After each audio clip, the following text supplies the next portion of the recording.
नमस्कार, आपण पाहत आहात दैनिक लेटेस्ट न्यूज। जळगाव जिल्ह्यात अवैध गुटखा तस्करांविरुद्ध वरणगाव पोलिसांनी मोठी आणि धडक कारवाई करत 5,17,868 रुपयांचा प्रतिबंधक गुटखा, सुगंधित पान मसाला, सुगंधित तंबाखू आणि इनोवा कार क्रमांक MH20 BD 3000 असा मोठा मुद्देमाल जप्त केला असून चेतन लक्ष्मण नारखेडे वय 28 राहणार खालची आडी नशिराबाद जिल्हा जळगाव याला ताब्यात घेण्यात आला आहे।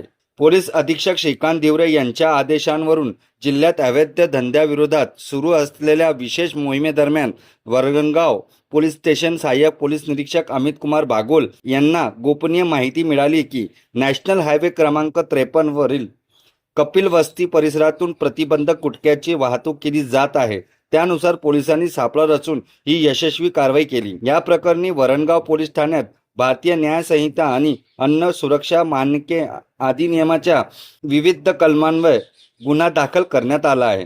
ही धडक कारवाई पोलीस अधीक्षक श्रीकांत धिवरे, अप्पर पोलीस अधीक्षक संदीप गावित, उपविभागीय पोलीस अधिकारी नंदराज पाटील यांच्या मार्गदर्शनाखाली सहाय्यक पोलीस निरीक्षक अमित कुमार बागोल यांच्या नेतृत्वात वरणगाव पोलीस स्टेशनच्या सर्व अधिकारी व अंमलदारांनी उत्कृष्ट आणि उल्लेखनीय कामगिरी करत यशस्वीपणे पार पाडली। अशा ताज्या आणि विश्वासार्ह बातम्यांसाठी दैनिक लेटेस्ट न्यूजला सबस्क्राइब करा, व्हिडिओला लाईक करा, शेअर करा आणि बेल आयकॉन दाबायला विसरू नका। कॅमेरामॅन हरीश खरारे सोबत मी मुख्य संपादक हबीब चव्हाण। धन्यवाद।